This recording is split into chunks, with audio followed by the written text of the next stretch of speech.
welcome back to Jacob's Toys 5-minute figure reviews. Please do like, share, subscribe, and all of those things. All support to the channel is very much appreciated. We are taking a look at the Age of Apocalypse Wave 2 from Marvel Legends, in particular Catherine Pryde.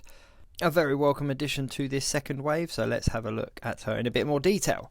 So what is in the box? Right, well, she comes with the figure as seen, as well as two closed fisted hands.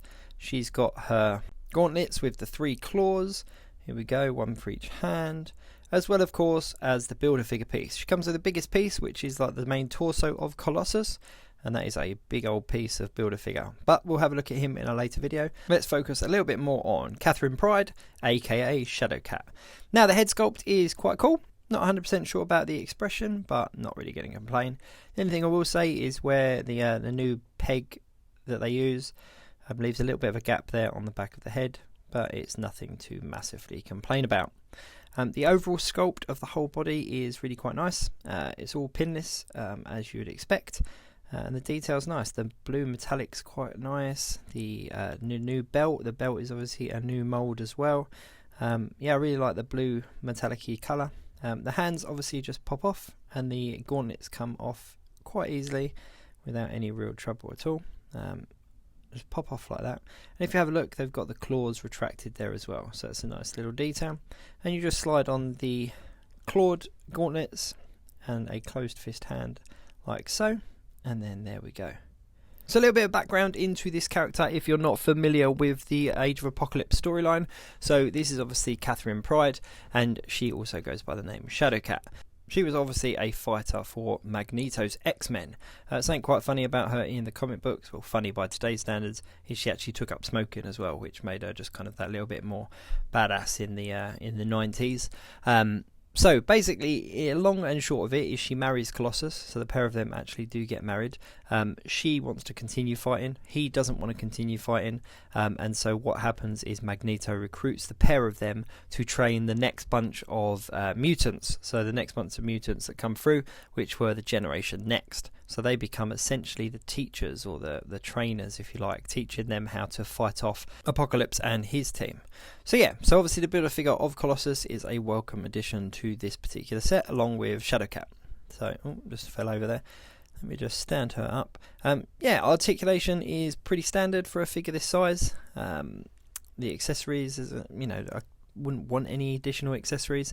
I think as long as you've got the gauntlets, it's nice that we've got the ability to kind of have them out or retracted.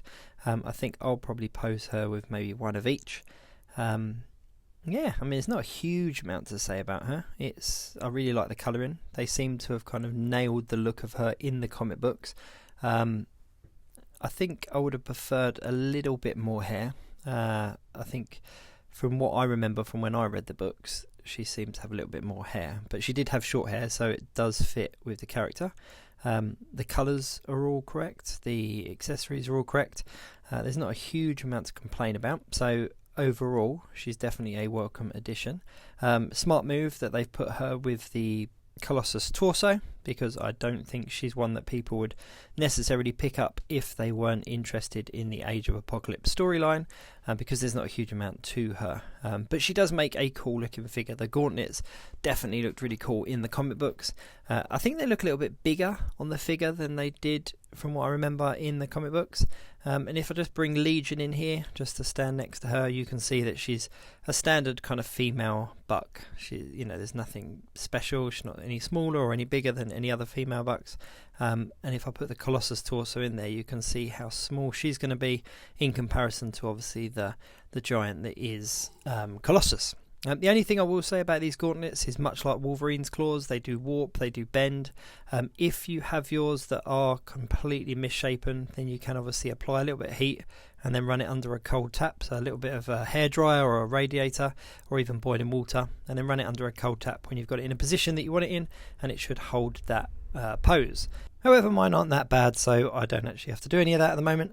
But yeah, all in all, a really good figure. I was really excited when they announced that she was part of the second wave. I'm definitely pleased that I've got her, especially with the Colossus Build-A-Figure. You kind of have to have SHADOWCAT and Colossus together.